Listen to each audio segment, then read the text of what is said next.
Yes sir, निकाल लिए। Yes sir, निकाल लिया। इसमें आइए, पेज नंबर 35 से स्टार्ट हो रहा है ना।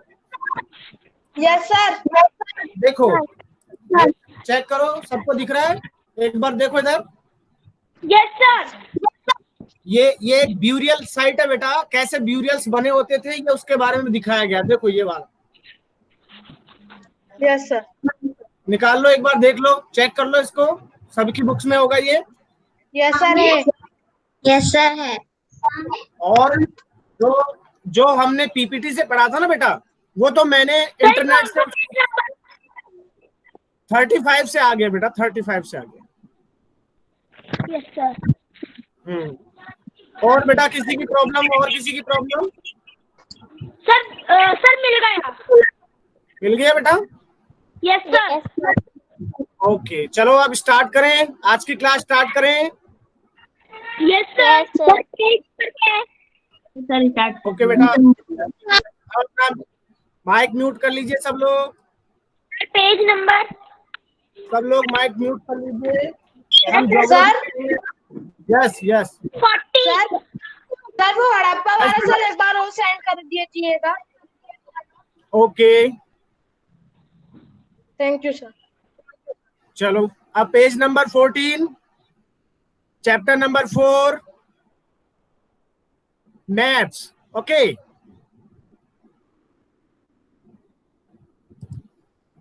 अब एक पीपीटी बनाई है, मैंने आपको व्हाट्सएप पे भी शेयर करी थी। उस पीपीटी को निकाल लीजिए आप, सॉरी नोटबुक निकाल लीजिए। मैं उस पीपीटी को आपको प्रेजेंट कर रहा हूँ, है ना। स्क्रीन प्रेजेंट हो जाए तो मुझे बता देना, यस और नो में जवाब देना, और वापस से माइक म्यूट कर लेना। कोई प्रॉब्लम आए तो। Yes sir. यस सर हो रही है। ओके बेटा, ओके। यस सर हो रही है। अब माइक म्यूट रखिए सब लोग।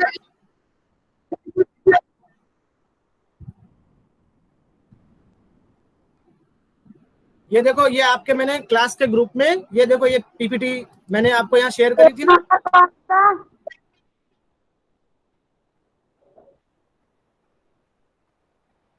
पेज नंबर क्या है सर? चैप्टर नंबर 4 अभी हम स्टार्ट ही कर रहे हैं बेटा। सर ये चैप्टर नंबर साइड नहीं खोल रही थी। कौन सी वाली? ये ठीक है बेटा, इसकी मैं सर हमारी ये खुल गई थी। सर हमारी नहीं खोल रही थी। सर हमारी भी खुल गई। हाँ कोई बात हमारी भी नहीं खोल रही थी। ठीक है बेटा, माइक म्यूट रख। ओके बेटा, मैं सबकी बात सुन रहा हूँ, आप माइक तो म्यूट रखिए। जिनके नहीं ओपन हुई है मैं उनकी फोटोज डाल दूंगा, परेशान मत होइए बिल्कुल भी। आप बिल्कुल परेशान मत होइए।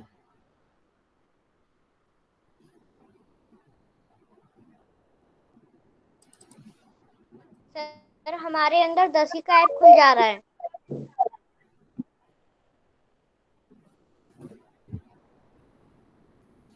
ज्योग्राफी निकालिए बेटा, चैप्टर नंबर 4 निकालिए, और ये आपका पेज नंबर है, यहाँ से 23 पेज नंबर है, उसको ओपन करिए जहां मैप्स को स्टार्ट कर रहे हैं। अब देखो, सबसे पहले तो हमें ये जानना है मैप का मीनिंग क्या होता है। What is the map? Map का मतलब क्या होता है ये हमें जानना है। जैसे आप किसी एक पार्टिकुलर प्लेस में रहते हैं, हमें कैसे पता चले कि ये जो पार्टिकुलर प्लेस है ये कहाँ है। और हम अगर किसी को एड्रेस भेजना चाहें, जैसे आप किसी शादी में जा रहे हैं और आप उनसे एड्रेस जरूर पूछते हैं कि आपके शादी का जो फंक्शन है ये कहाँ हो रहा है, हम कैसे वहां पहुंच सकते हैं, तो वो आपको लोकेशन बताएंगे। अब लोकेशन में हमने प्रीवियस चैप्टर्स में पढ़ा था लैटिट्यूड और लॉन्गिट्यूड। लैटिट्यूड और लॉन्गिट्यूड हमें क्या बताते हैं?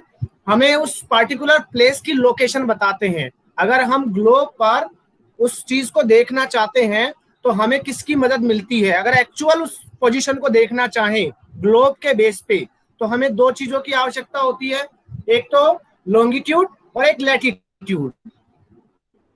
लॉन्गिट्यूड और लैटिट्यूड अगर आप हमारे पास में हो तो हम उस पार्टिकुलर प्लेस पे पहुंच सकते हैं। लेकिन मैप में फिर ग्लोब में फर्क क्या है? फिर आप कहेंगे सर ग्लोब से ही पता चल सकता है हमको तो कि हमें जाना कहाँ है, लेकिन थोड़ा फर्क है। ग्लोब एक स्फेयर की तरह होता है, एक गोला होता है, जैसे हमारी एक्चुअल अर्थ है। Globe that means the actual model of the earth, true model of the earth. But map is a flattened, मतलब स्लाइटली फ्लैटर्ड होता है, जैसे चपटा नहीं होता है, जैसे हमारा बोर्ड होता है, जैसे पावर पॉइंट प्रेजेंटेशन में हम स्लाइड देखते हैं। तो इस तरह से पृथ्वी को, अर्थ के उस पूरे कॉन्टिनेंट को या ओशियंस को हम फ्लैट रूप में देखना चाहें, चपटे रूप में देखना चाहते हैं, तो उसमें हमें मैप की आवश्यकता मिलती है। तो आप पूछेंगे सर कि सर क्या एक्चुअल मैप जो होता है क्या वो एक्चुअल पोजीशन होता है अर्थ की? तो मैं आपसे कहूंगा नहीं, एक्चुअल पोजीशन नहीं होती है। एक्चुअल पोजीशन क्या होगा? ग्लोब होगा या मैप होगा? बताओ, ग्लोब होगा या मैप होगा? सर मैं एक्चुअल सर मैं नहीं, सर मैं ग्लोब सर ग्लोब नहीं, नहीं। Sir globe globe Very globe good. Sir मैं सर मैं एक बार आप है ना अपने जहाँ आपने चैप्टर को स्टार्ट किया है वहां देखिए, जहाँ चैप्टर ने आपको स्टार्ट किया है वहां देखिए एक एक्टिविटी दे रखी है ना, उस एक्टिविटी को ओपन करके देखिए। एक्टिविटी में देखो क्या लिखा हुआ है।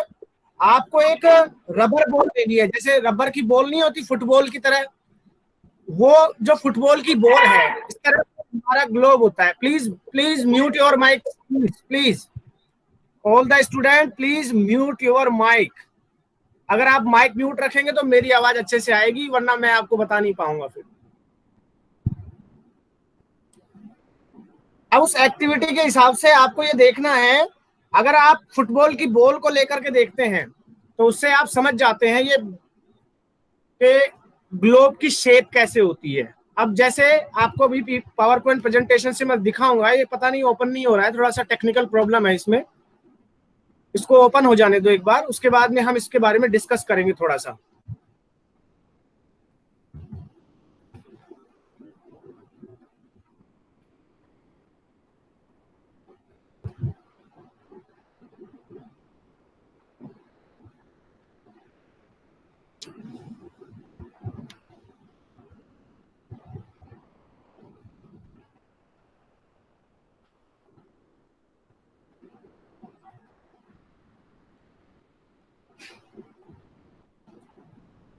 हाँ, अब पीपीटी सबको दिखाई दे रही होगी। माइक अनम्यूट मत करना, म्यूट रखो, माइक को म्यूट ही रखो।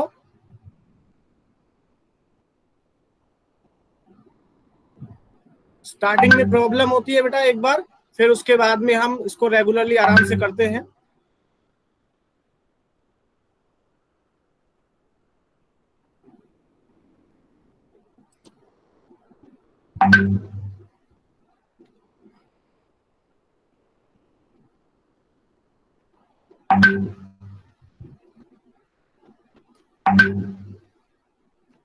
यस, सबसे पहले नोट करिए बेटा अपनी नोटबुक में, सबसे पहले चैप्टर नंबर 4 मैप्स, उसके बाद में ग्लोब,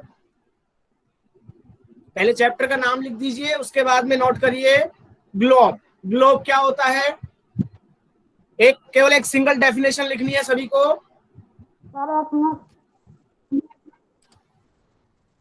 केवल सिंगल डेफिनेशन लिखनी है ग्लोब के बारे में।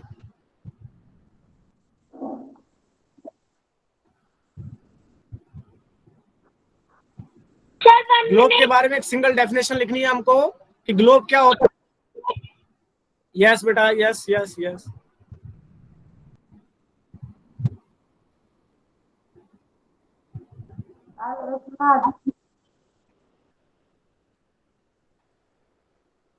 नोट करिए बेटा, अ ग्लोब,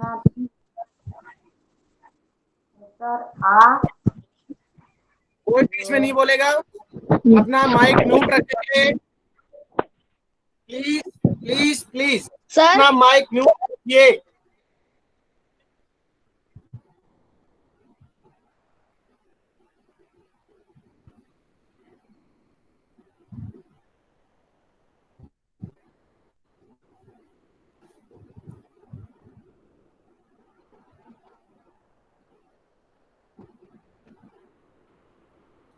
यस, नोट करिए। ए globe is a true model of the earth. A globe is a true model of the अर्थ। ये ग्लोब की डेफिनेशन है। ग्लोब क्या होता है? जैसी हमारी पृथ्वी हमें दिखाई देती है, जैसी अर्थ हमको शो होती है, ऐसा मान सकते हैं ग्लोब को देखने के बाद कि हमारी पृथ्वी ऐसी है, इस शेप में है, राउंड शेप में है। बट ये आपको जानना है, हम अगर मैप को देखना चाहें तो हमारे सामने एक प्रॉब्लम आती है, हम एक प्रॉब्लम से फेस होते हैं। और वो प्रॉब्लम क्या है कि हम ग्लोब को एक साथ देखना चाहें तो एक साथ नहीं देख पाते हैं। सामने एक ही हिस्सा हमको दिखाई देता है, लेकिन मैप में हमको क्या होता है, हम उसको कंप्लीटली देख सकते हैं। वो उस शेप में तो नहीं है, लेकिन जो एक्चुअल पोजीशन है, किसी पार्टिकुलर प्लेस की कोई एक्चुअल पोजीशन है, तो वो हमें मैप से दिखाई दे सकती है। तो फिर मैप क्या होता है? तो लिखिए, मैप की डेफिनेशन लिखिए जो आपको यहां शो हो रही होगी। मैप को लिखिए, ए मैप इज ए रिप्रेजेंटेशन, आप देख करके लिखिए बेटा, और a drawing of the earth surface according to a scale। अब देखो, सारी चीजों को नोट करिए और अंडरलाइन करना। स्पेशल जो मैं कहूं उसको, ग्लोब और मैप में सबसे बड़ा डिफरेंस क्या है? इसकी साइज का डिफरेंस है। अर्थ जैसी एक्चुअल दिखाई देती है वैसा ग्लोब है, लेकिन मैप ऐसा नहीं है, लेकिन रिप्रेजेंट करता है। तो आप इसको अंडरलाइन करेंगे, ग्लोब क्या है और मैप क्या है, दोनों में फर्क क्या है। तो सबसे पहले आप करेंगे मैप, ये पूरी इसको डेफिनेशन को पूरी लिखेंगे। A map is a representation और a drawing of the earth surface according to a scale. फिर इसको अंडरलाइन करेंगे, मैप क्या है? एक रिप्रेजेंटेशन है। उसके बाद एक ड्राइंग है, जो किसके अनुसार है? स्केल के अनुसार है। एक माप बना दी गई है, एक स्टैंडर्ड बना दिया गया है, उसके अकॉर्डिंग इसको बनाया गया है।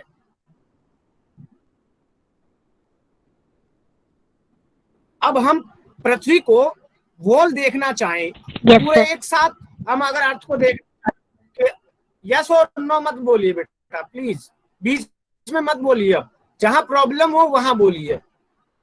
अगर हम अर्थ को एक साथ स्टडी करना चाहें कि अर्थ हमें दिखाई कैसे देती है, या कौन सी जगह कहाँ पे है, पर्टिकुलर प्लेस कौन सा है, which longitude related to there, and कौन से लॉन्गिट्यूड से बिलोंग करता है, तो वहां हमें ग्लोब की आवश्यकता होती है। लेकिन अगर हम किसी एक पार्ट को देखना चाहें, पूरे होल को नहीं देखना चाहें, केवल अर्थ के किसी एक पार्ट को देखना चाहें, जैसे किसी कंट्री को देखना चाहें, केवल एक कंट्री को, या किसी स्टेट को देखना चाहें, या किसी डिस्ट्रिक्ट को देखना चाहें, टाउन्स हो सकता है, विलेजेस हो सकते हैं, अगर हम इनको एक साथ केवल एक ही चीज को देखना चाहें तो हमारे लिए यूजफुल क्या होगा? वहां ग्लोब यूजफुल नहीं होगा। ग्लोब में एक साथ सारी चीजें इंक्लूड नहीं हो सकती। जैसे आप ग्लोब देखेंगे तो या तो उसमें कॉन्टिनेंट्स को दिखाया गया होगा, या पर्टिकुलर किसी कंट्री को शो किया गया होगा। लेकिन मैप में, जैसे आपको छिंदवाड़ा का मैप बनाना है या मध्य प्रदेश का, एमपी का मैप बनाना है, तो वहां आप ग्लोब पे उसको शो नहीं कर सकते, क्योंकि पूरे वर्ल्ड में इतने सारे कंट्रीज हैं, कंट्रीज ही प्रॉपर तरीके से वहां नहीं आ सकते। तो क्या विलेज, टाउन्स, डिस्ट्रिक्ट्स, उनको हम एक साथ शो कर सकते हैं? It is impossible. फिर पॉसिबल क्या है? पॉसिबल है हम उस पार्टिकुलर प्लेस का क्या बनाए? मैप बनाए। अब आगे पढ़िए इसको, यहां आपने नोट कर लिया होगा सभी ने। We find that maps are useful to us for various purposes. अब क्या क्या पर्पज है, ऐसे कौन कौन से पर्पजेज हैं जिसके आधार पे हम ये कह सकते हैं कि मैप्स कैसे यूजफुल हैं? तो अगला आप नोट कीजिए,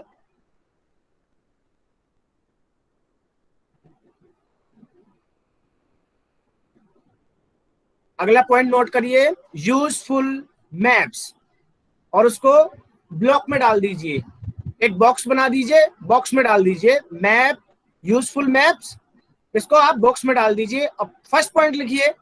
फर्स्ट पॉइंट देखो कैसे डालेंगे, जैसे आपने मैप लिख लिया, इसको आप एक बॉक्स में डाल देंगे इस तरह से, ये एक बॉक्स बन गया। फिर इसके नीचे आप एक लाइन ऐसे लाइन डालेंगे। अब फर्स्ट पॉइंट ऐसे, first point, second point, third point ऐसे लिखते जाना, मैं बताते जाऊंगा, आप लिखते जाना।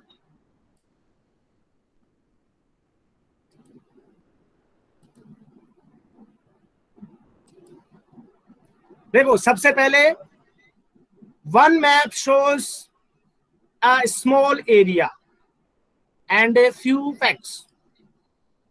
First point,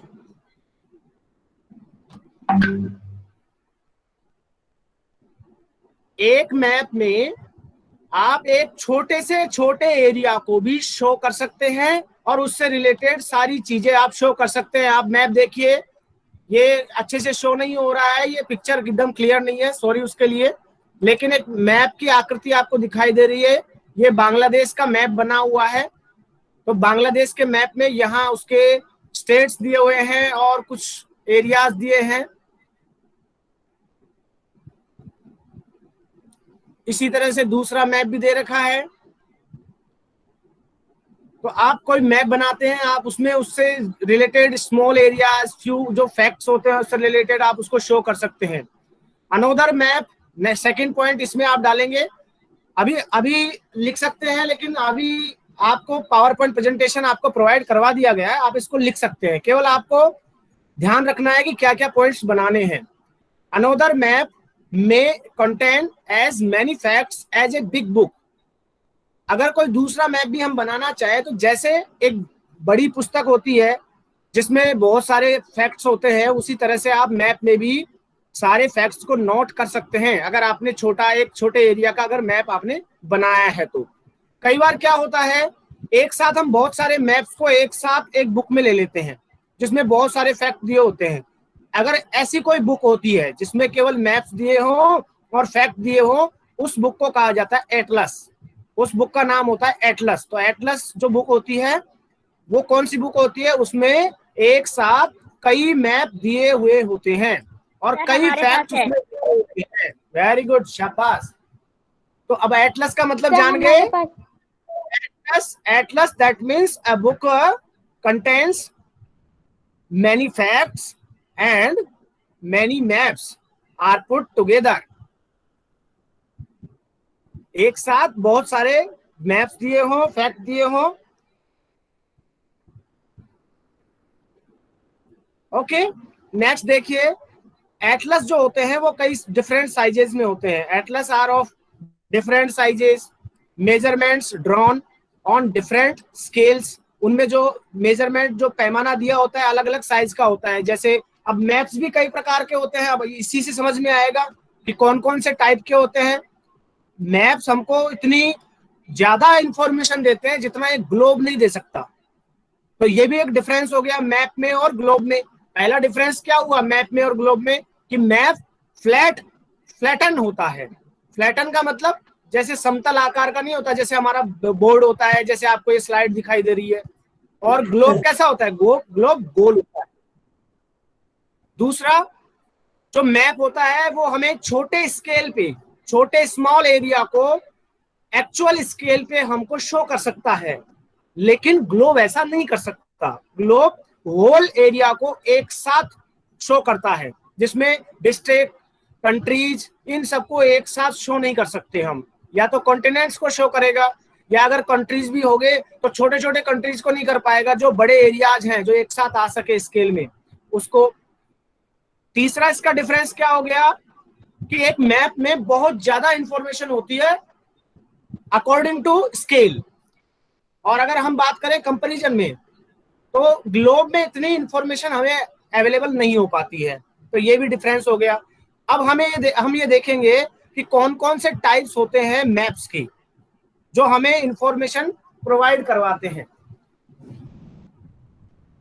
ये देखो, सबसे पहले फर्स्ट नंबर है फिजिकल मैप। बेटा नोट करते जाइए इनको। हम 3 टाइप के देख रहे हैं। First type, second political map, third is thematic map. केवल ये नोट करना है आपको, फिजिकल, पॉलिटिकल और thematic map.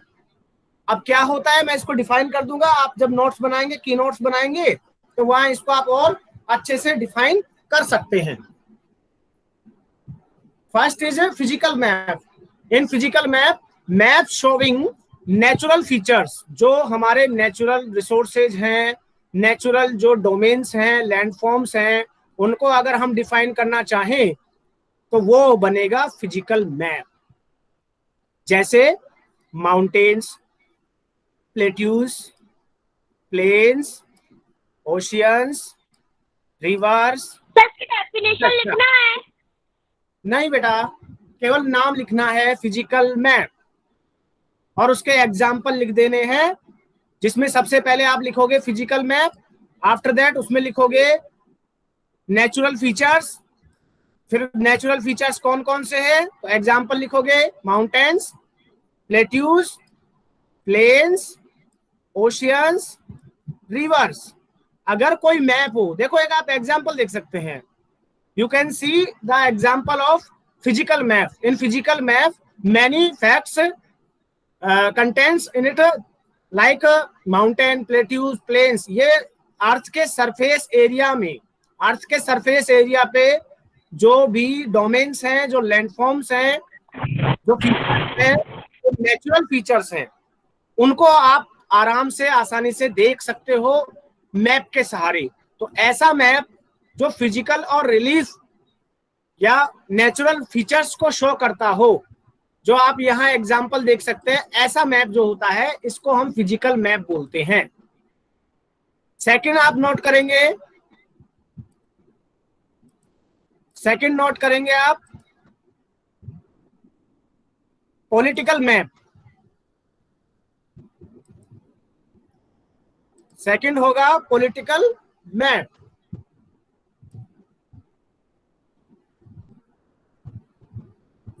Sir, please wait. Political map. अब पॉलिटिकल मैप कैसा होगा? Map showing cities, towns, villages and different countries and states of the world with their boundaries are called political maps। एक example दिया हुआ है, अगर कोई मैप, अगर किसी मैप में कंट्रीज को दिखाया गया हो, जैसे इंडिया को दिखा दिया गया है ना, उसी तरह से जैसे नेपाल को दिखा दिया गया, भूटान को दिखा दिया गया है ना, म्यांमार को दिखाया, यूएसए, कनाडा या और किसी कंट्री को दिखाया गया, या फिर उस कंट्री में भी अलग अलग स्टेट को दिखाया गया। जैसे आप देख सकते हैं, देखो यहाँ जम्मू एंड कश्मीर को, हिमाचल को, पंजाब को, राजस्थान को, गुजरात को, ये देखो हमारा मध्य प्रदेश, इसमें भी आप देख सकते हो, ये हमारा प्यारा भारत, और इस भारत के सारे स्टेट्स को शो किया गया है। अगर आप केवल एमपी का ही मैप बनाना चाहो, जैसे मान लो आपने एमपी का मैप बना दिया, और आपने एमपी के मैप में सारे जितने भी डिस्ट्रिक्ट थे उन सभी डिस्ट्रिक्ट की अलग अलग बाउंड्री भी बना दी, तो ऐसा जो मैप बनेगा उस मैप को क्या कहेंगे? उसको कहेंगे political map. Third, thematic map. अब देखो दोनों आपको समझ में आ चुके हैं। पॉलिटिकल मैप ऐसा मैप जिसमें फिजिकल फीचर्स को दिखाया जाए, नेचुरल जो फीचर्स हैं उनको दिखाया जाए। पॉलिटिकल मैप जिसमें पॉलिटिकल जैसे सिटीज है, टाउन्स है, विलेज है, या फिर डिफरेंट कोई कंट्रीज है या कोई स्टेट्स हैं, उनको शो किया जाए, तो वो पॉलिटिकल मैप होगा। थर्ड होगा thematic map. Thematic map that means कुछ मैप्स ऐसे होते हैं जिनमें कुछ स्पेशल इंफॉर्मेशन दी जाए, चाहे वो फिजिकल हो या पॉलिटिकल हो, ये मैटर नहीं करता। मैटर ये करता है कि उसमें कोई स्पेशल इंफॉर्मेशन दी जाए। और स्पेशल इंफॉर्मेशन कैसे? जैसे केवल रोड का ही मैप बनाया हुआ हो, केवल रोड का ही मैप बनाया हुआ हो, या फिर रेनफॉल का मैप दिया हुआ हो कि कहाँ बारिश ज्यादा होती है, कहाँ बारिश कम होती है, या क्लाइमेट का मैप दिखा दिया जाए, कहीं टेम्परेचर का मैप दिखा दिया जाए। जैसे फॉरेस्ट है कि कहाँ कौन से स्टेट में कितने फॉरेस्ट एरियाज हैं, या नेशनल गार्डन जैसे राष्ट्रीय उद्यान होते हैं उनको दिखा दिया जाए, या कोई इंडस्ट्रीज को कहाँ कहाँ कौन कौन सी माइंस है, गोल्ड माइंस कहाँ है, सिल्वर माइंस कहाँ है, या आयरन ओर की जो माइंस है वो कहाँ है, इंडस्ट्रियल एरिया कहाँ कहाँ है, या रिफाइनरी कहाँ कहाँ है। तो कुल मिला के थेमेटिक का मतलब आप कह सकते हो स्पेसिफिक मैप। थेमेटिक का आप दूसरा नाम ये भी दे सकते हो स्पेशियल मैप, ऐसा मैप जिसमें कोई स्पेशल इंफॉर्मेशन दी जाए। अब देखो मैं क्वेश्चन पूछ रहा हूं, आप एक एक जवाब देना। मैंने हमारे भारत में कहां कहां पर कॉपर की माइंस हैं, तांबे की माइंस कहां कहां पे है, मैंने उसका मैप बनाया। बताओ कौन सा मैप बनेगा? Thematic map. Sir thematical map. Chhindwara का मैप, मैंने अपने छिंदवाड़ा डिस्ट्रिक्ट का मैप बनाया। बताओ कौन सा मैप बनेगा? Political map.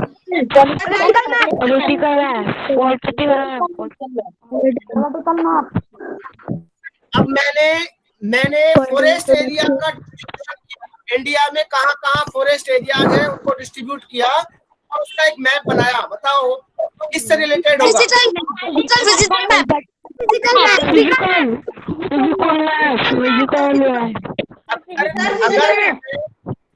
Sir physical map.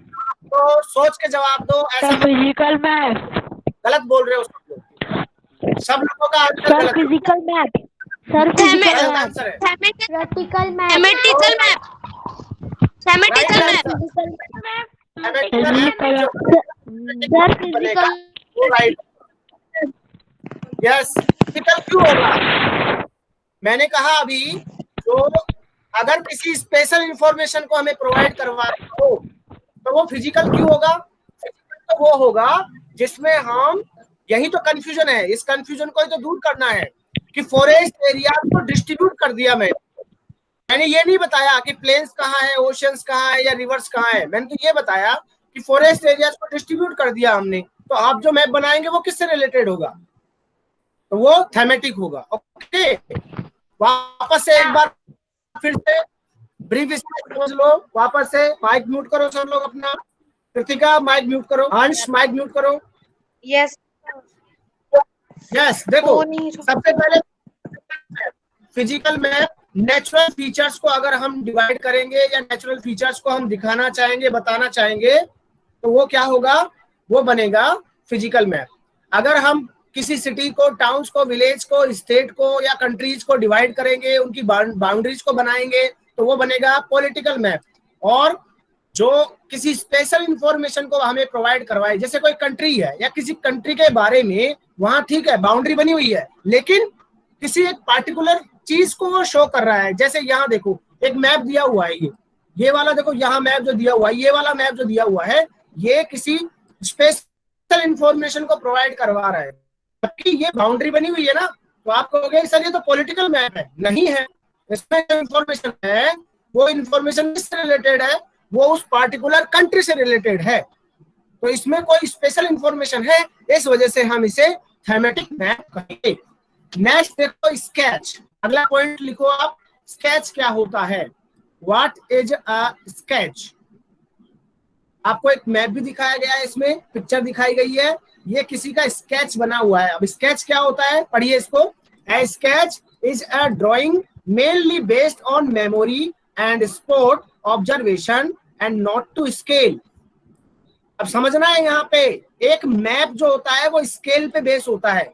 Map is based on scale but a sketch not, mainly not based on scale, because sketch is a drawing and mainly based on memory। आपको याद है, आपको अपने स्कूल का रास्ता याद है, तो और आपने ऑब्जर्वेशन किया है एक एक जगह का। तो मैं आपसे कहूं, आप अपने घर से निकलते हुए आप क्या करें, स्कूल तक पहुंचे, ऐसा आपको एक मैप बनाना है। एक ऐसा मैप जो मेमोरी पे आधारित हो, ऑब्जर्वेशन पे आधारित हो, तो वो मैप नहीं होता, उसे स्केच कहा जाता है।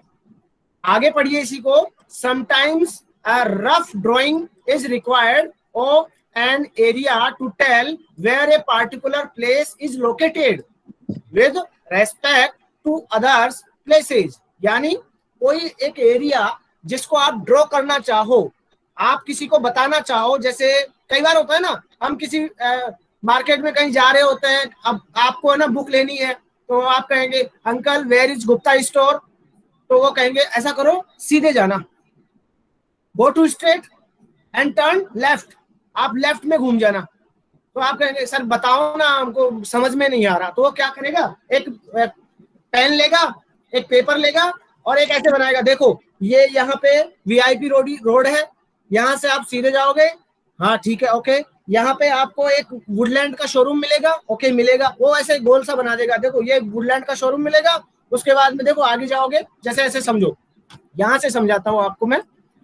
जैसे आप बनाओगे, सबसे पहले वो कह रहा है कि आपको, आप ऐसा करना, सीधे चले जाना, ओके, फिर वहां पे एक सर्किल मिलेगा, ठीक है, सर्किल को पार करके आप वापस से सीधे आगे चले जाना, ओके, फिर लेफ्ट में घूमना, ठीक है, फिर यहाँ एक वुडलैंड का शोरूम मिलेगा, ठीक है, फिर वुडलैंड के शोरूम से राइट चले जाना, ओके, राइट में आपको एक बड़ी दुकान मिलेगी, ठीक है, ये बड़ी जो दुकान है यही गुप्ता स्टोर है। तो देखो ये जो बनाया उसने, क्या ये मैप था, क्या स्केल पे बेस्ड था? ये नहीं, ये स्केल पे बेस्ड नहीं था, ये मेमोरी और ऑब्जर्वेशन पे बेस्ड, इसलिए ये क्या कहलाता है, ये स्केच कहलाता है।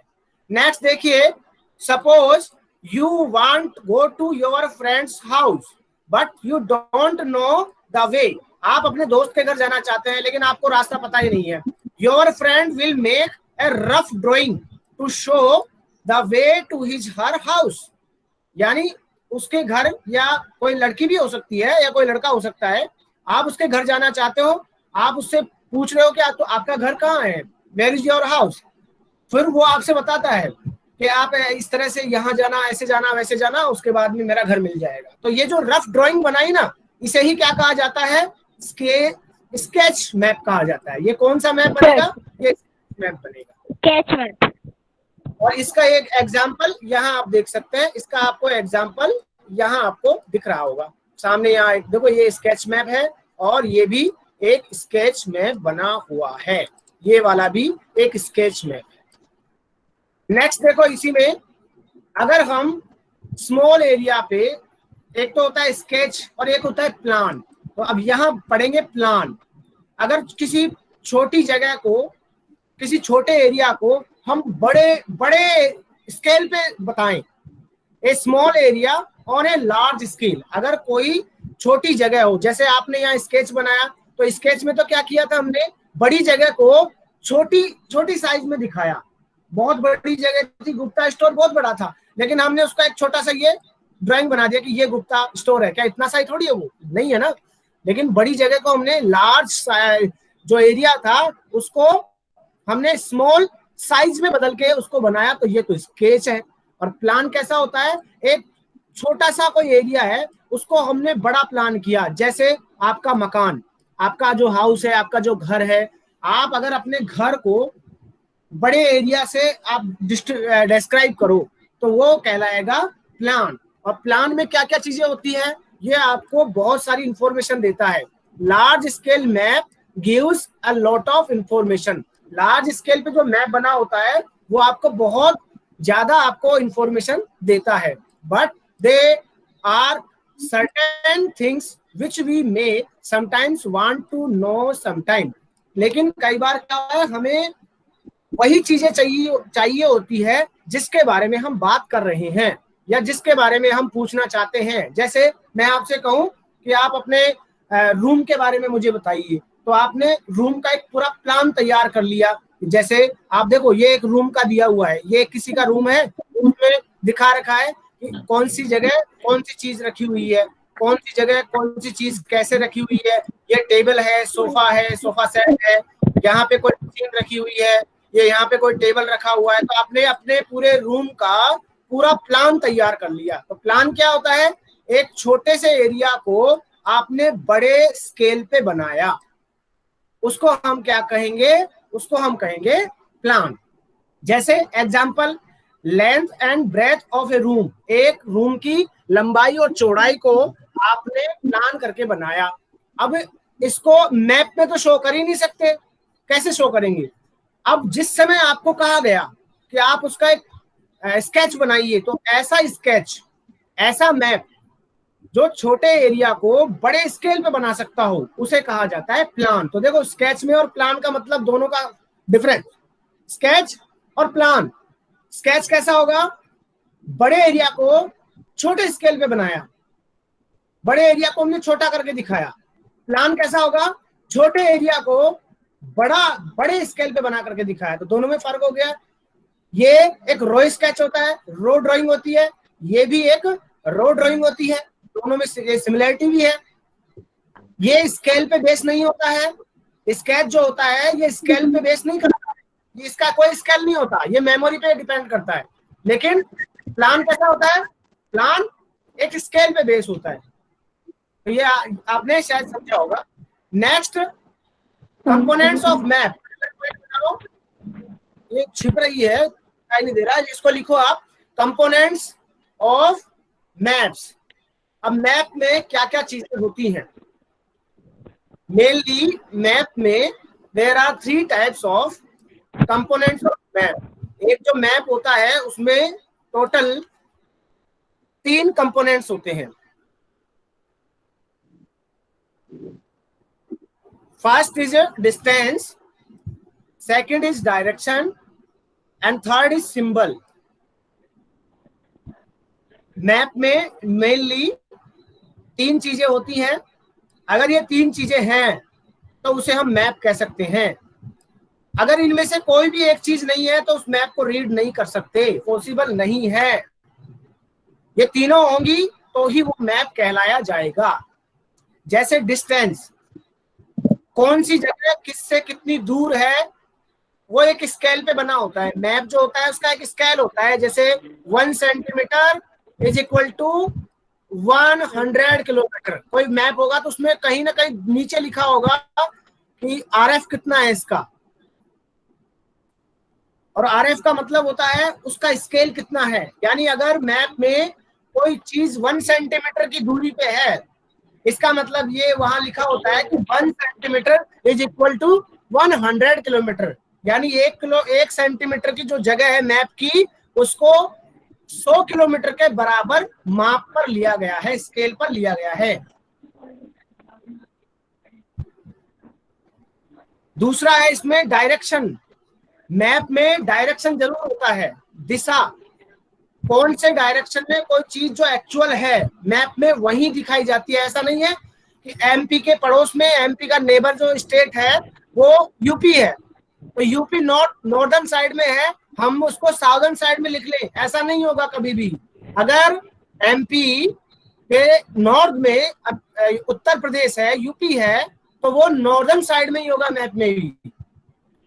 अगर ईस्ट साइड में छत्तीसगढ़ है तो वो ईस्ट साइड में ही मिलेगा। और मैप में सबसे पहली नोट करने वाली बात ये है, जैसे मान लो ये पूरा मैप है, ये पूरा मैप है, और इस मैप के जो ऊपर की तरफ राइट साइड में, अपर साइड में N लिखा होता है। N का मतलब है यहीं से उसका डायरेक्शन फिक्स हो जाता है। अगर N यहाँ लिखा हुआ है, इसका मतलब मैप की जो नॉर्दर्न साइड है वो ऊपर की तरफ है, तो ये पूरी साइड जो होगी ये नॉर्दर्न साइड में होगी। इधर होगा वो कौन सा होगा? ईस्ट होगा। इधर जो होगा ईस्ट के अपोजिट ये वेस्ट होगा, और नॉर्थ के अपोजिट होगा वो कौन सी डायरेक्शन होगी? वो साउथ होगी। नोट कर लीजिए बेटा इसको।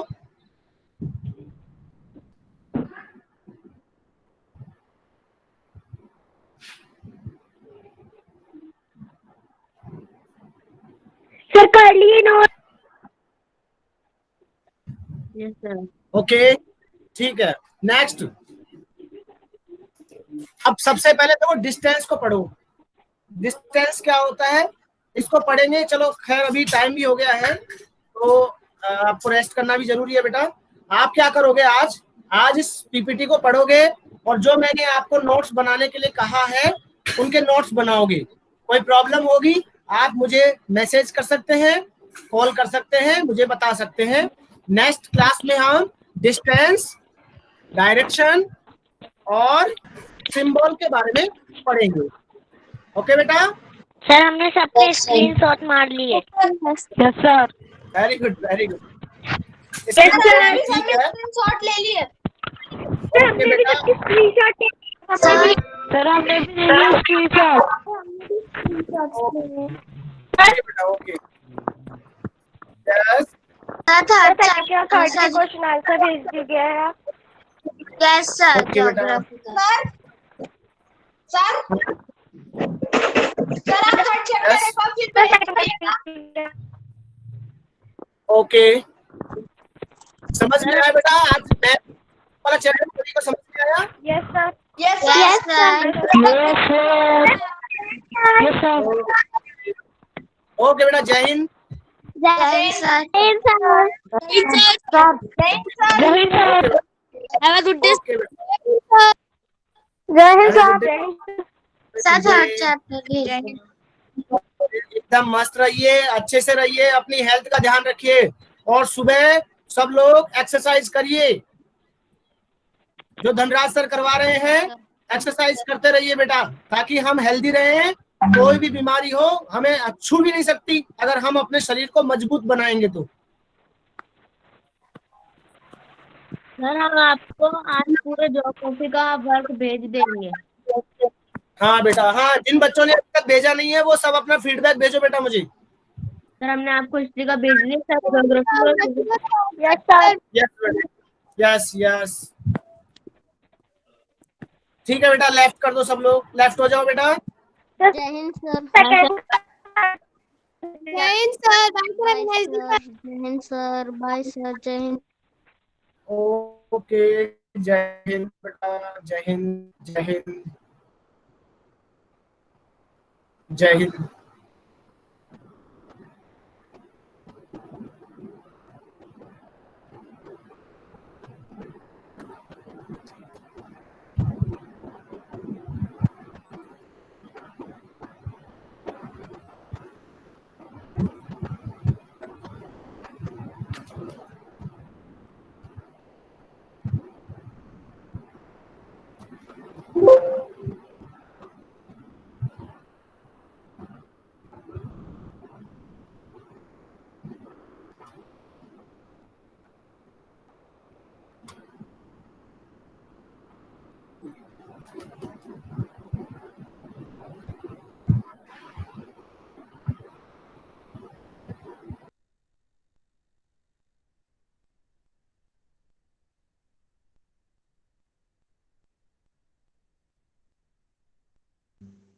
क्या आप मेरी आवाज सुन पा रहे हैं मैम?